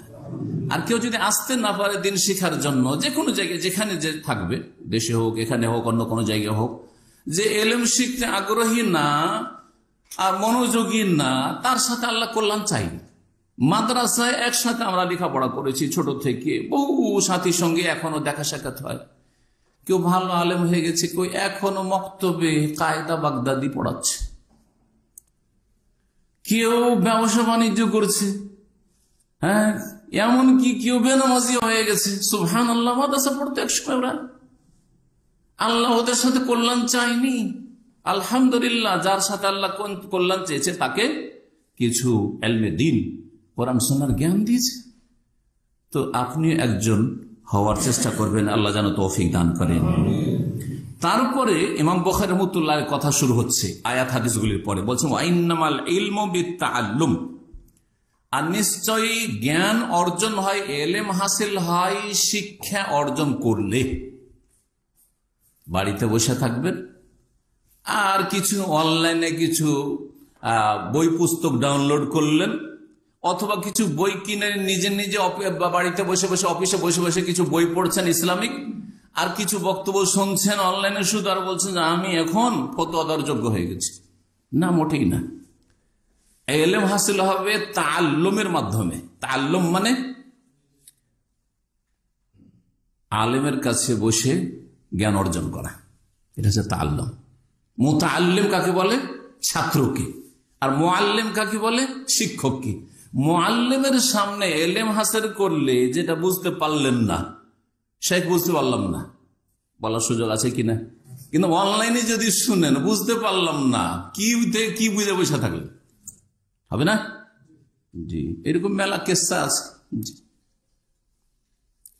জি, উর্দুতে একটা কেসা আপনাদেরকে আমি শুনিয়েছি হইতে আগে, যারা পুরাতন মানুষ, হ্যাঁ, এটা উর্দু কিতাব আমাদের দেশে মাদ্রাসায় পড়া হয়।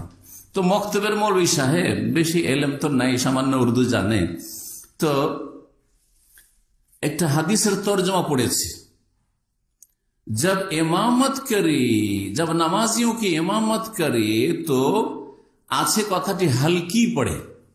কি আছে? হালকি পড়ে। যখন নামাজের ইমামতি করবেন তখন কি করবেন?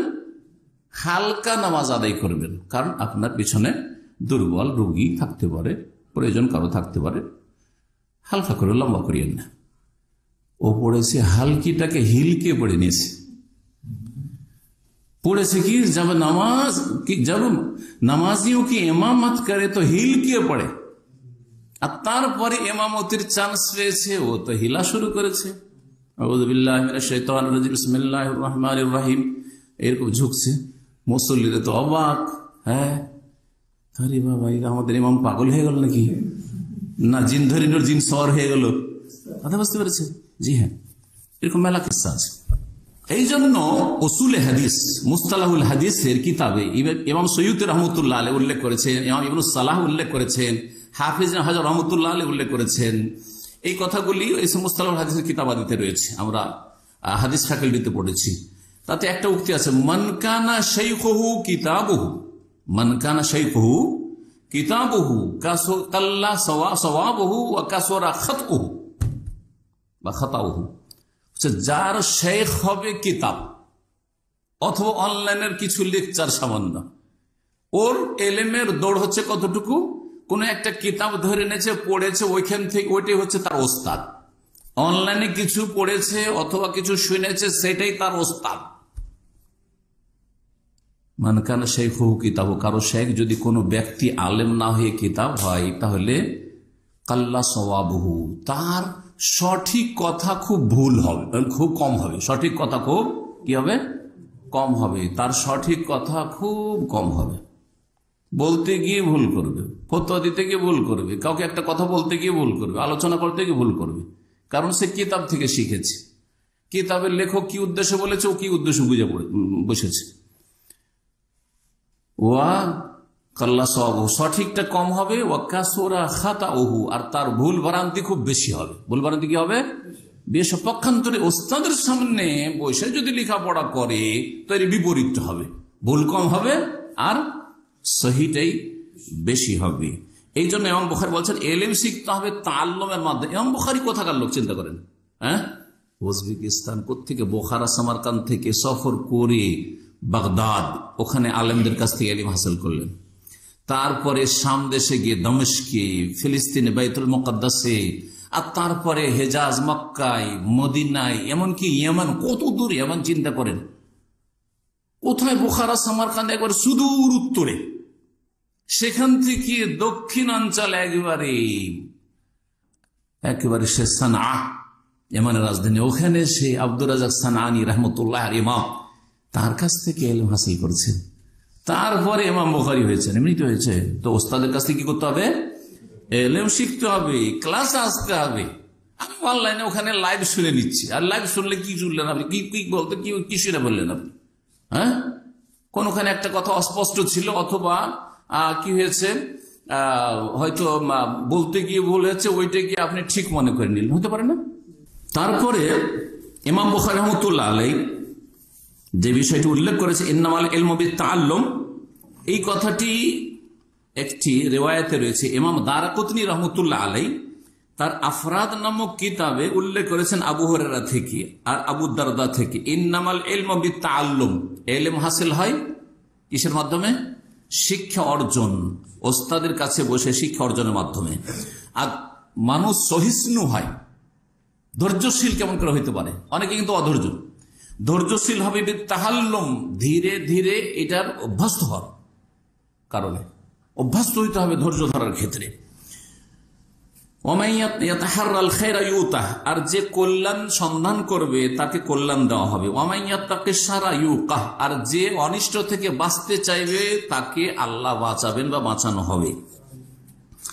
এই উক্তিটি বা এই হাদিসটি আল্লামা আলবানী হাসান বলেছেন সহিহুল জামের 2328 নম্বর, সিলসিলা সহিহ 342 নম্বর। ইলম হাসিল হয় ওস্তাদের কাছ থেকে শিখে। এখন ইমাম মুসলিম রাহমাতুল্লাহ আলাইহি এর কথা বলবো, তার আগে এই কথাগুলি পেশ করলাম কেন? মানহাজের ক্ষেত্রে কার কাছে ইলম হাসিল করবেন? তাহলে এমন ওস্তাদের কাছ থেকে ইলম হাসিল করবেন, এমন দায়ী বা শেখের কাছ থেকে ইলম হাসিল করবেন যেই ব্যক্তি ভালো আলেমদের কাছ থেকে ইলম হাসিল করেছে আকীদা, আমল, মানহাজের ক্ষেত্রে। আর একজন জেনারেল শিক্ষিত, সে কিছু ইসলাম স্টাডি করেছে, আর স্টাডি করার পর লেকচার দিতে শিখেছে, আর তারপরে তার অনেক ফলোয়ার হয়ে গেছে, আপনি তার ফ্যান হয়ে গেছেন, ভক্ত হয়ে গেছেন। আরে না না, আইএ বিএ পাশ করার পর ইসলামের উপর কলম ধরলো, লিখতে শুরু করলো, আর সেই ব্যক্তি কি হয়ে গেল? বিশাল একজন ইসলামের স্কলার হয়ে গেল। তার ওস্তাদ কি? কলেজ ইউনিভার্সিটিতে যেখানে সহশিক্ষা হয় সেখানে সে আইএ অথবা বিএ পাশ করেছে, বিএ ফেল। জানা আছে অনেকে এইরকম। আর তাদেরকে মনে করছে যে তারা যে ইসলাম এক্সপ্লেন করেছে, ব্যাখ্যা করেছে, সেটা সঠিক ইসলাম। মোটেই না। বড় একজন এইরকম ইসলামিক স্কলার, যার অনেক ভক্ত রয়েছে, তার সাবজেক্ট হচ্ছে আপনার ইকোনমি, অর্থনীতি সম্পর্কে লেখাপড়া করেছে। আর তারপরে একটু ইসলামিক মন মেজাজ তৈরি হলো, ইসলামের উপর কলম ধরে লিখতে শুরু করলো, পাশ্চাত্য সভ্যতার অসারতা সম্পর্কে লিখতে শুরু করলো, আর তারপর ইসলামের কিছু গুণগান লেখা শুরু করলো, কিছু বই লিখলো, আর তার সাথে ইসলামের ব্যাখ্যা করতে গিয়ে দিল একবারে রাজনৈতিক ব্যাখ্যা, পলিটিক্যাল এক্সপ্লেনেশন ইসলামের, ভুল ইসলামের দিকে আপনাকে নিয়ে চলে গেল। এদের কাছ থেকে ইলম হাসিল করলে হবে? জি। কোন আলেমের কাছে তিনি লেখাপড়া করেছেন, কোথা থেকে তার ইলমের উৎস কোথায়, এসব দেখার বিষয় রয়েছে। আল্লাহ যেন আমাদেরকে বুঝার তৌফিক দান করেন। ইমাম মুসলিম রাহমাতুল্লাহ আলাইহি কি বলছেন তার মুকদ্দমা? ইমাম মুসলিমের যে সহিহ মুসলিম, তার ভূমিকা খুব লম্বা ভূমিকা আছে, আর ভূমিকার আরবিগুলো খুব একবার হার্ড আরবি, অনেক ওস্তাদরা পড়াইতে গিয়ে হিমশিম খায়, এত শক্ত আরবিতে ভূমিকাটা ওনার আছে। তো এই ভূমিকাতে বেশ গুরুত্বপূর্ণ কিছু কথা রয়েছে হাদিস সম্পর্কে, এলেম হাসিল করা সম্পর্কে, কার কাছ থেকে এলেম নেবেন, কি করবেন, এই বিষয়গুলিতে দু তিনটি কোট করব আপনাদের জন্য। বলছেন এই অধ্যায় কায়েম করাটা হচ্ছে ইমাম নবী রহমতুল্লাহ আলাই। ইমাম মুসলিম কোনো অধ্যায় কায়েম করেননি, কিন্তু ইমাম নবী রহমতুল্লাহ আলাই সেই মুসলিমটা ব্যাখ্যা বিশ্লেষণ করতে গিয়ে, ভাষ্য লিখতে গিয়ে তিনি দেখলেন যে জনগণ তো বুঝবে না, এমনকি মাঝারি আপনার আলেম ওলামারাও বুঝবে না যে কি সম্পর্কে বলতে চাইছেন হাদিসগুলি। সুতরাং একটা করে চ্যাপ্টার কায়েম করে দিই, বা অধ্যায় কায়েম করে দিই। বলছেন বাবু বায়ান আন্নাল ইসনাদ মিনাদ-দ্বীন। এই অধ্যায় হচ্ছে এ সম্পর্কে যে সনদ, যে কোনো হাদিসের সনদ বা সূত্র হচ্ছে দ্বীনের অন্তর্ভুক্ত। বিনা সনদে, বিনা দলিলে, বিনা সূত্রে কোনো কথা নেবেন না। আপনাকে রাস্তাতে একজন বলল যে শেখ মতিউর রহমান এরকম বলেছে, তাই নাকি? চরম অন্যায় কথা বলেছে, নিয়ে উড়ে গেলেন আপনি। হ্যাঁ, সনদ, ওই লোকটা কেমন, ওই লোকটার আমার সম্পর্কে কেমন ধারণা আছে, সে কি আমার সেন্টারে এসে নিয়মিত ক্লাস করে, সে কি আমার কথাটি ঠিকভাবে বুঝেছে, কিচ্ছু দেখার বিষয় নেই। তাহলে আপনার সনদই ঠিক নেই, ঠিক না? এই জন্য আজকাল সাংবাদিকতার ক্ষেত্রে কি বলা হচ্ছে, সাংবাদিকতার ক্ষেত্রে বলা হচ্ছে যে বিশ্বস্ত সূত্রে জানা গেছে, আবার বলা হয়েছে, দুটো পার্থক্য আছে না? জি, আপনারা এই ভাষাটা বুঝছেন, কথিত আছে, বুঝছেন, কথিত আছে। তো কথা হচ্ছে যে কার কাছ থেকে দিন শিখছেন আর কার মাধ্যমে শিখছেন, এটা হচ্ছে দিনের অন্তর্ভুক্ত। আর হাদিস যখন বর্ণনা করবেন বা নেবেন আপনি, তখন নির্ভরযোগ্য সেকা, যারা বিশ্বস্ত বর্ণনাকারী, তাদের কাছ থেকে নেবেন। জয়ীফ, দুর্বল, স্মৃতিশক্তির ক্ষেত্রে, আখলাক চরিত্রের ক্ষেত্রে, ইবাদতের ক্ষেত্রে, আকীদার ক্ষেত্রে জাহমির কাছে, রাফেজির কাছে, আপনি মুতাজিলার কাছে, খারিজির কাছে হাদিস নিচ্ছেন না, না, না। ওয়ান্না জারহার রুয়াতে বিমা হুয়া ফীহিম জায়েজুন। আর বর্ণনাকারীদের সমালোচনা করা, কাউকে কাজ্জাব বলা, অমুক রাবী মিথ্যুক ছিল, অমুক ছিল দাজ্জাল ছিল, অমুক ছিল সাইয়ুল হেব, স্মৃতি শক্তি একেবারে খুব খারাপ ছিল, অমুক কানা ইয়াকযিব, মিথ্যা বলতো, অমুক ওয়াহিন একেবারে বেকার লোক ছিল, কারণ তার মধ্যে এই দোষ ছিল। এগুলি করাটা কি বলছেন জায়েজুন, শুধু জায়েজ নয়, বলছেন বাল ওয়াজিবুন, বরং ওয়াজিব, কখনো কখনো ফরজ। যদি না বলেন তাহলে কি হয়ে যাবে, মানুষ গোমরাহ হয়ে যাবে, গোমরাহ হয়ে যাবে। যদি একটু তদন্ত করে না দেখেন, আমার নামে কেউ চালিয়ে দিল, ধরেন যে শেখ মতিউর রহমান বলেছে যে জাদু দিয়ে জাদুর চিকিৎসা করা যাবে, এটা কিছুদিন আগে এরকম ভাইরাল হয়েছে, জাদু দিয়ে জাদুর চিকিৎসা করা যাবে। একজন দায়ী আমাকে টেলিফোন করে জিজ্ঞেস করছে, বুঝছেন না, তা আমি তো এভাবে বলিনি। হ্যাঁ, জাদু দিয়ে জাদুর চিকিৎসা করা যাবে, তাহলে আপনি যদি ওইটাই নিয়ে ওড়েন তাহলে তো একেবারে গোমরাহ হয়ে গেছে, জাদু দিয়ে শিরক কুফরি কাজ করা যাবে। হ্যাঁ, বলছেন যে জারহা করা মানে সমালোচনা করা বর্ণনাকারীর বা কোন আলেমের ধর্মীয় ক্ষেত্রে, দুনিয়ার ক্ষেত্রে না। আমার আখলাক চরিত্রে যে দোষ থাকে তো ব্যক্তিগত বলবেন আমাকে, আমার ইবাদতের ত্রুটি থাকে, আমলের ত্রুটি থাকে, তো ব্যক্তিগত বলবেন আপনি, মানুষের কাছে বলে লাভ নেই। কিন্তু যদি আমার কথাগুলি যে রেকর্ড হচ্ছে অথবা মানুষ শুনছে, এগুলিতে যদি ত্রুটি থাকে, তাহলে আমারও সংশোধন করবেন আর জাতিরও সংশোধন করবেন, জরুরি। দুটোতে পার্থক্য আছে, কারণ আমাকে শুধু ঠিক করা হবে না, জাতির লোক যে আমার ভুল কথা শুনে গোমরাহ হয়েছে, বুঝছেন না? জি হ্যাঁ। ও আন্নাহু লাইসা মিনাল গীবাতিল মুহাররামা, এগুলি হারাম গীবত না, বাল হুয়া মিন নাযাবি আনিশ শরিয়তিল মুকাররামা, বরং মুকাররম শরীয়তের পক্ষ থেকে ডিফেন্স করা, প্রতিরক্ষা করা, এটা হারাম গীবত নয়। যদি বলেন যে অমুকের বক্তব্য শোনা যাবে না, অমুকের কেতাবাদি পড়া যাবে না, এটা হারাম গীবত নয়, যদি তার আকীদা মানহাজে গলদ থাকে, বিভ্রান্তি থাকে। বরং এটি হচ্ছে আল্লাহর দ্বীনের পক্ষ থেকে প্রতিরক্ষার ব্যবস্থা করা, মানুষ যেন গোমরাহ না হয়ে যায়। এখন প্রখ্যাত তাবেঈ ইমাম মুহাম্মদ বিন সিরিন রাহমাতুল্লাহি আলাইহির দুটি বা তিনটি উক্তি আপনাদের সামনে পেশ করব। ওয়ান মুহাম্মদ ইবনে সিরিন বলছেন কাল ইন্না হাযাল ইলমা দীনুন, এই ইলমটা হচ্ছে মানে ইসলামের জ্ঞান হচ্ছে দীনুন, দিন। ইসলাম সম্পর্কে যে জ্ঞান অর্জন করছেন এটা হচ্ছে কি দিন, দুনিয়া নয়।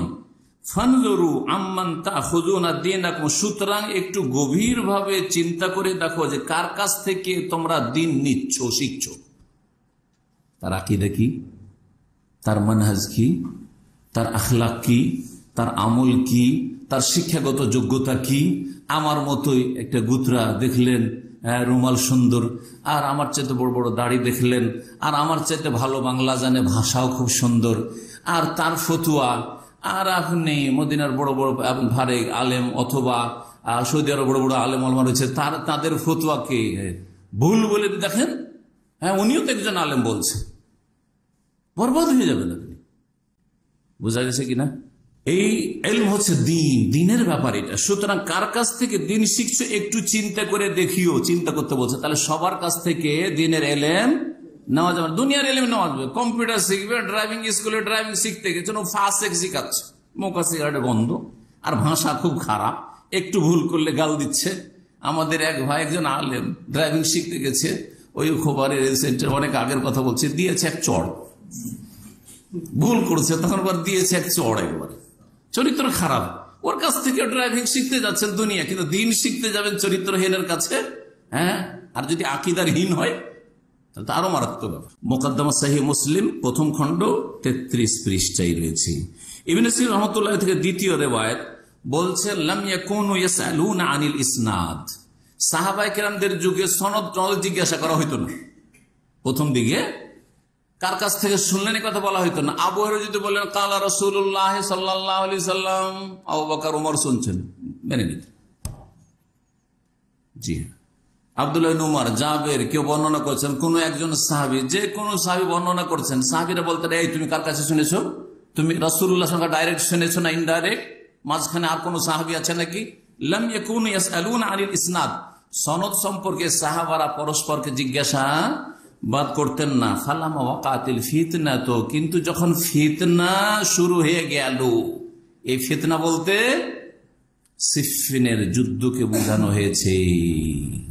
ফিতনা বাইনাল মুসলিমিন, মুসলিমদের মাঝে আপোষের লড়াইকে কি বলা হয়? ফিতনা বলা হয়। ফিতনার অনেকগুলি ব্যাখ্যা, অনেকগুলি ক্ষেত্র, প্রয়োগের ক্ষেত্রে একটি গুরুত্বপূর্ণ ক্ষেত্র হচ্ছে মুসলিমে যদি মারামারি হয়, এটা হচ্ছে ফিতনা, বড় ফিতনা, বড় ফিতনা এটি।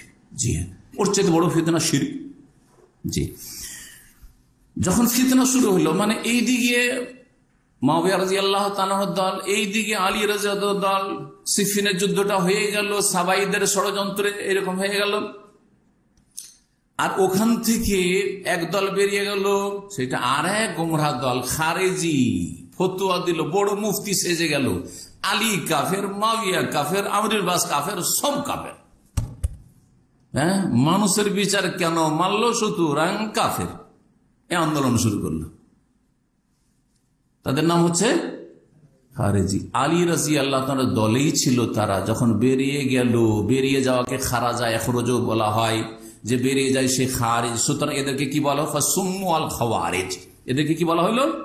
খারেজি। এই যে খারেজিদের ফিতনা এক হইল, আর এক ফিতনা হইল কারবালার যে দুর্ঘটনা ঘটলো, হুসাইন রাদিয়াল্লাহু তাআলা আনহু শাহাদাতের, ওখান থেকে যেই দল বস্তার বস্তা বোঝাই করা চিঠি পাঠিয়েছিল হুসাইন রাদিয়াল্লাহু তাআলার ডাক থেকে, যে আপনি আসেন, আপনি নবীর নাতি, নবীর ওয়ারিস, আপনাকে খলিফা মানবো, একে তাড়াবো, এর পতন ঘটাবো। যখন গেলেন ওইদিকে ইবনে জিয়াদ এমন করে চমকিয়েছে যে যদি কেউ হুসাইনের সাদৃশ একটা তাদের সন্তানকেও বাঁচিয়ে রাখবো না, সবকে জবাই করবো। জান পরিবার এসব বাঁচানোর জন্য কোথায় গেল, গাদ্দারি করলো ডেকে, হ্যাঁ, সব ঘরে ঘরে লুকিয়ে গেল। হোসেন রাদিয়াল্লাহু অসহায় শহীদ হয়ে গেলেন। বোঝা গেছে? এখন এরা যেহেতু গাদ্দারি করলো, ডাকার পরে সহযোগিতা করলো না, অসহায় ছেড়ে দিল, এখন এই ইজ্জত ঢাকতে হবে, এই অপরাধ ঢাকতে হবে, তখন কান্নাকাটি শুরু করলো, শোক মাতম শুরু করলো। এই যে শোক মাতম চলে আসছে, এরা হচ্ছে রাওয়াফের শিয়া। কথা বুঝতে পারছেন? জি হ্যাঁ, এই ফিতনাগুলি যখন শুরু হলো, এখন সবার কাছ থেকে হাদিস নেওয়া যাবে না, কারণ সবাই নিজেরটাকে সঠিক ধর্ম বলার জন্য দলিল বানাচ্ছে, দলিলের ফ্যাক্টরি তৈরি করেছে। আমাদের মতটা ঠিক, এখন হাদিস জাল করা শুরু হইল। হ্যাঁ, মতের সমর্থন কখন হবে, মতটা শক্তিশালী কখন হবে, যখন একটা দলিল পেশ করতে পারবে যে রাসূলুল্লাহ এইরকম বলেছেন, কথা ঠিক কিনা? এই শুরু হয়ে গেল। তখন বলছেন যে এতদিন তো সনদের কথা জিজ্ঞেস করা হইতো না সাহাবায়ে কেরামের মাঝে, যখন এই ফিতনা শুরু হইলো, ফালামা ওয়াকাতিল ফিতনাতু কালু, সাহাবীরা বললেন, তখন সাহাবীদের যুগ, জি 36-37 হিজরি সাহাবীদের যুগ। হোসেন রাদিয়াল্লাহু তাআলার জামানাটি 60-এর আশেপাশে, 60-65 এই সময়গুলিতে হিজরি। সাহাবায়ে কেরামদের শেষ সাহাবী 110 হিজরিতে ইন্তেকাল করেছেন মক্কাতুল মুকাররমায়। তাহলে অনেক সাহাবায়ে কেরাম বেঁচে আছেন, তাবেঈনদের যুগ, সাহাবায়ে কেরামদের যুগ। তখন আর বিনা সনদে নেওয়া চলবে না। সাম্মুলানা রিজালাকুম, সাহাবীরা বলতেন, তাবেঈনরা বলতেন, তোমাদের রেজাল বর্ণনাকারীদের নাম বলো, কার কাছ থেকে নিয়েছো? তুমি তো আবার কোনো খারেজির কাছ থেকে নাওনি, কোনো তো আবার কোন রাফেজির কাছ থেকে হাদিস নাওনি, শিয়ার কাছ থেকে। সাম্মুলানা রিজালাকুম ফায়ুনজারু ইলা আহলি সুন্নাতে, তারপরে যারা আহলে সুন্নত তাদের দিকে লক্ষ্য করা হইতো, ফায়ুখাযু হাদিসুহুম, আর আহলে সুন্নতের হাদিস নেওয়া হইতো। ওয়ায়ুনজারু ইলা আহলিল বিদআহ, আর বেদাতীদের দিকে লক্ষ্য করা হইতো যে কে কে বেদাতি, ফালায়ুখাযু হাদিসুহুম, তাদের হাদিসগুলি নেওয়া হইতো না।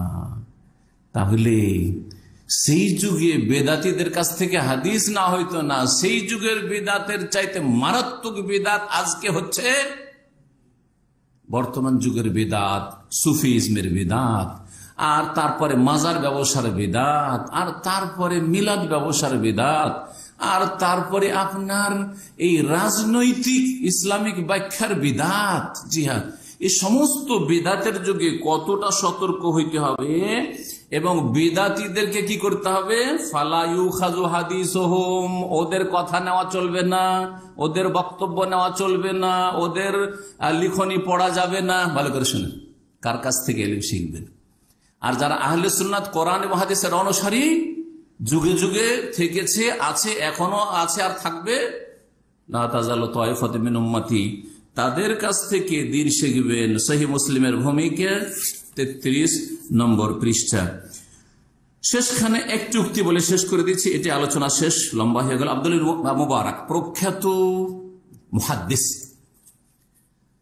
ইমাম বুখারী রহমতুল্লাহ আলাইহির একটি লাকাব ছিল, উপাধি ছিল হাদিসের ক্ষেত্রে, জানেন?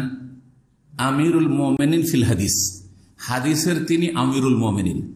ওমর রাদিয়াল্লাহু তাআলা আনহু হচ্ছেন শাসন ক্ষমতার খোলাফাদের আমিরুল মুমিনিন, তাই না? আমিরুল মুমিনিন মানে খলিফা হিসেবে আমিরুল মুমিনিন। তখন থেকে এই লাকাবটি তিনি গ্রহণ করেছেন। তারপরে খলিফাদেরকে আমিরুল মুমিনিন বলা হয়তো, ওসমানকে, আলীকে রাদিয়াল্লাহু আনহুম আজমাইন। আর ইমাম বুখারী রহমতুল্লাহ আলাইহি কি বলা হয়েছে? আমিরুল মুমিনিন হাদিসের ক্ষেত্রে। ইমাম বুখারী রহমতুল্লাহ আলাইহির ওস্তাদ শিক্ষক হচ্ছেন আব্দুল্লাহ বিন মুবারক, তাকেও বলা হয়েছে আমিরুল মুমিনিন ফিল হাদিস। ভালো করে শুনুন। 1 বছর তিনি হজ করতেন, আর অনেক পয়সার মালিক ছিলেন, শত শত মানুষকে হজ করাতেন নিজের খরচে, শান্ত করে নিজে। আর 1 বছর জেহাদে হুদুদ, বর্ডার এলাকায় যেতেন জেহাদ ফি সাবিলিল্লাহর জন্য। সেই যুগের খলিফাদের নেতৃত্বে জেহাদে যেতেন, মুফতি হয়ে নিজেই জেহাদের ঘোষণা করতেন না। আজকালকার জঙ্গিদের মানহাজ থেকে সাবধান, তারা নিজেরাই জেহাদ জেহাদ জেহাদ করে ঘোষণা করে। জেহাদের ঘোষণা সেই যুগের গুনাহগার যারা ছিল, খলিফা উমাইয়া যুগের, হ্যাঁ, বা আব্বাসী যুগের, তাদের যুগে তাদের নেতৃত্বে জিহাদ করেছেন আব্দুল্লাহ বিন মুবারক রহমতুল্লাহ আলাইহি জিহাদের ময়দানে গিয়ে। জি, তার একটি উক্তি বলে শেষ করছি। তিনি বলছেন, ইয়াকুল আল ইসনাদু মিনাদ দ্বীন, সূত্র বা সনদ হচ্ছে দ্বীন ইসলামের অন্তর্ভুক্ত। সনদ ছাড়া দ্বীন ইসলাম টিকবে না। সূত্র ছাড়া, রেফারেন্স ছাড়া, বরাত হাওয়ালা ছাড়া এমনি ধর্মের কথা বলতে থাকবেন, চলবে না। এটা দ্বীনের একটি গুরুত্বপূর্ণ দিক হচ্ছে কি? সনদ, সূত্র। কোন সূত্রে এই কথাটি বলছেন, কোন দলিলের ভিত্তিতে আপনি বলছেন। তারপরে বলছে ওয়ালাউলাল ইসনাদ, যদি কোরআন এবং হাদিসের জন্য বা মাসলা মাসাইলের জন্য সনদের বিষয়টি না থাকতো, লাকালা মানশা মাশা, তাহলে যে যা চাইতো বলতো, যে যা চাইতো বলতো। আল্লাহ রসুলের নামে বলে দিল কালা রসুল্লাহ সাল্লাম, সামেত রসুল্লাহ সাল্লাম, হ্যাঁ রাইতো রসুল্লাহ, আমি দেখেছি, আমি শুনেছি, আল্লাহ নবী বলেছেন ইত্যাদি, অমুক সাহাবী করেছেন। সনদ বলো, তোমার কার কাছ থেকে তুমি শুনেছো, তোমার ওস্তাদ কার কাছ থেকে শুনেছে, তারা কেমন, তদন্ত করতে হবে।